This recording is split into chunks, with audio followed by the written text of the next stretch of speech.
জাগিৰোডত অৰুণোদয় আঁচনিৰ পৰা বঞ্চিত মহিলাৰ ক্ষোভ ডুঙাবাৰী পঞ্চায়তৰ একাধিক মহিলাৰ নাম তালিকাৰ পৰা কৰ্তন হোৱাত সৃষ্টি হৈছে প্ৰতিক্ৰিয়াৰ একাংশ মধ্যভোগীয়ে 100 টকাৰ বিনিময়ত প্ৰকৃত হিতাধিকাৰী বঞ্চিত কৰি আন একাংশ নাম অন্তৰ্ভুক্তৰ অভিযোগ মহিলাসকলৰ অতি শীঘ্ৰেই বঞ্চিত মহিলাসকলৰ নাম অৰুণোদয় আঁচনিৰ তালিকাৰ অন্তৰ্ভুক্ত কৰাৰ কথা দাবী কৰিছে গাঁওবাসীয়ে।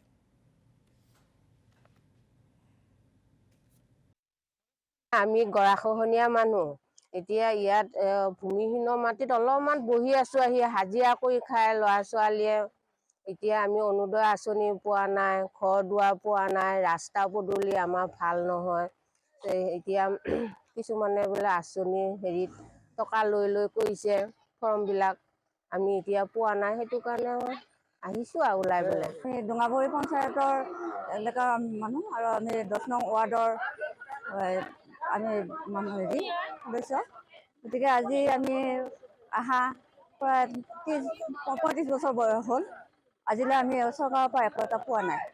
আজি অৰুণোদয় ফৰ্ম আমাৰ আগতে হেৰি কাগজ পত্ৰ আমাৰ জমা হ'লে এতিয়া ফৰ্ম অহাৰ ভিতৰত আমাক পাছত নিদিয়ে। আমি কালি গ'লোঁ অমলৰ ঠাইত অমলৰ তাত যাওঁতে আমি 6-7জনী বোৱাৰী গ'লোঁ অমলে আমাৰ লগত কথা নাপাতে আমাক উল্টাকৈ কৈছে কি দম দিব আহিছে নেকি। আমি দম দিব যোৱা নাছিলোঁ আমি কথাটো সুধিবহে গৈছিলোঁ আমি কিহৰ কাৰণে নাপাওঁ। তেতিয়া সেইখিনি কথাও সি নুশুনি পেলাই সি ওলাই গুচি গ'ল।